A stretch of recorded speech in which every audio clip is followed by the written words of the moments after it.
Hi, I'm Mr. Franklin, and today we're going to be using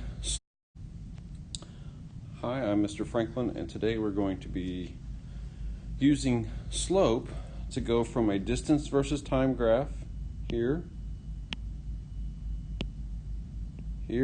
to a velocity versus time graph to a acceleration versus time graph. We're going to use slope going that direction. We're not going to have time to learn how to do this, but if you want to go the other way, you're going to calculate the area underneath the graph that you draw to go backwards. So let's go ahead and let's calculate some slope. The easiest way to do this is to write coordinate points for your graph, because I don't have a data table for you, but that's the 0, 0 point. So the coordinate here, okay, first, actually I'm getting ahead of myself. This 2 seconds is equal to the 2 seconds here is equal to 2 seconds. It's almost like if I were to run the clock, play a video of the object's motion, the timer would just go across each of these three graphs at the same time. So these graphs going down are the same object. So, but this point right here, so at this one, starting coordinate point is 0, 0.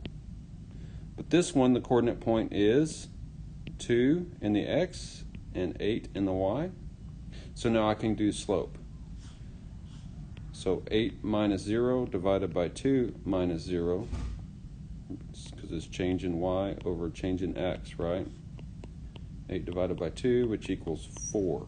So I'm going to go down to 2 seconds, and that's 4.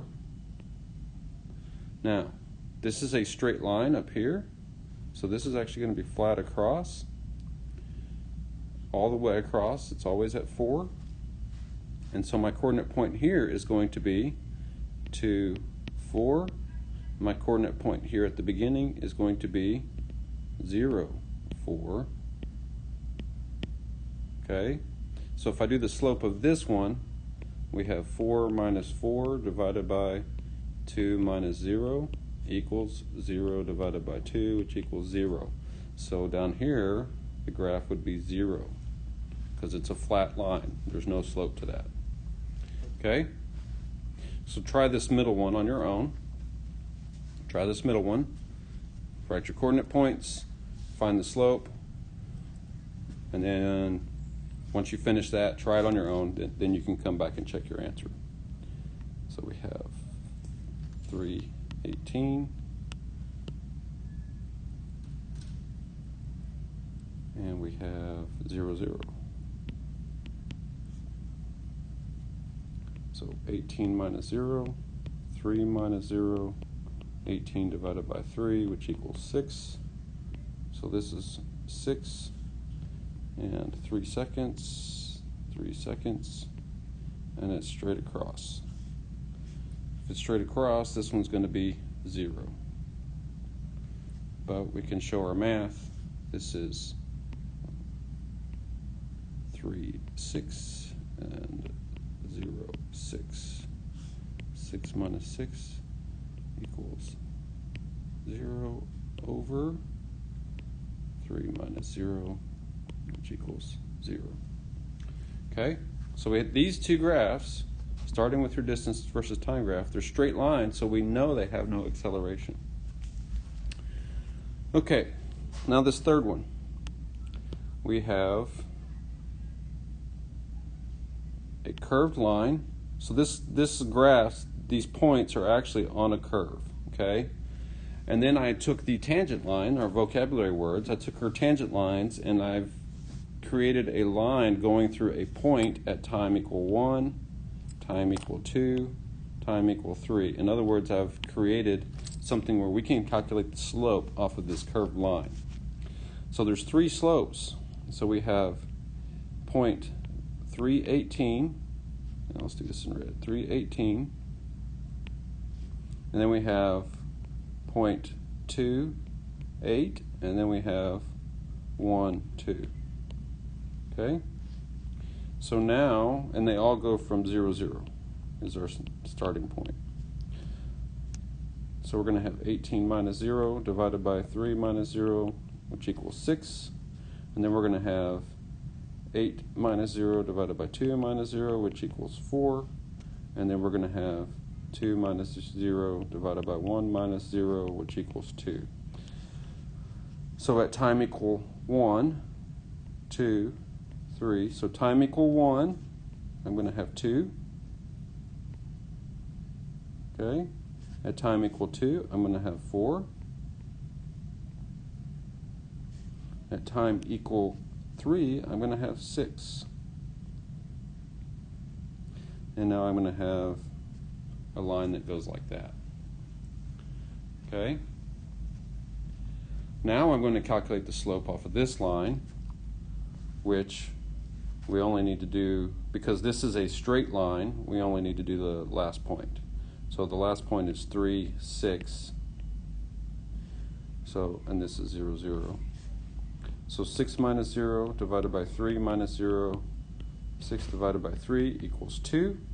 So 2 all the way to 3, and this is a straight line, so this has to be a flat line. But now I have a positive acceleration at 2 meters per second squared.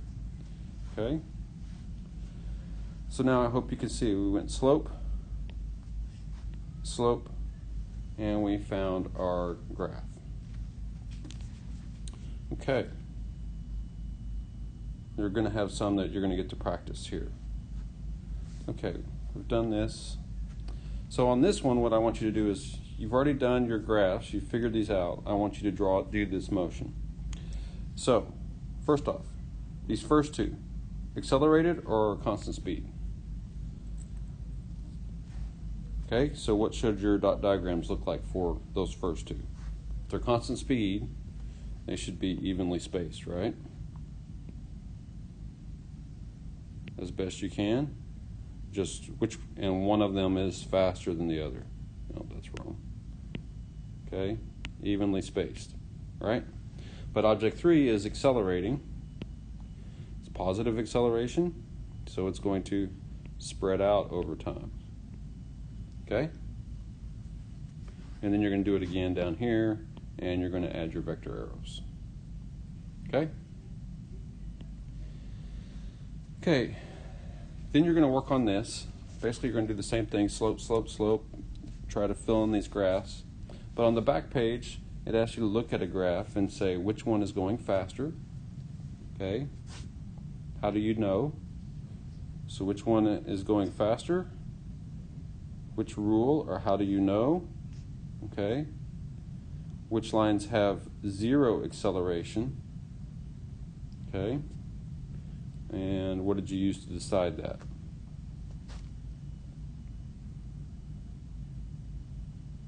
Okay. On the back of that, you also have a vector diagram. Something that's missing on this picture is that's where the big dot is. Ignore the box. The box was for something else that I've done in the past. But basically over here is where I want you to do your vector. So pick a spot that's appropriate, draw your dot. This is 3 blocks wrong. And then take the tail of the other one, and it is 2 blocks long, and then draw your resultant. So the result is there, but now we got to do it algebraically to actually do our math. So VR equals V1 plus V2, so 7 plus -3 equals 4 meters per second. So this is actually 4 meters per second. Okay? And you should be able to do the rest.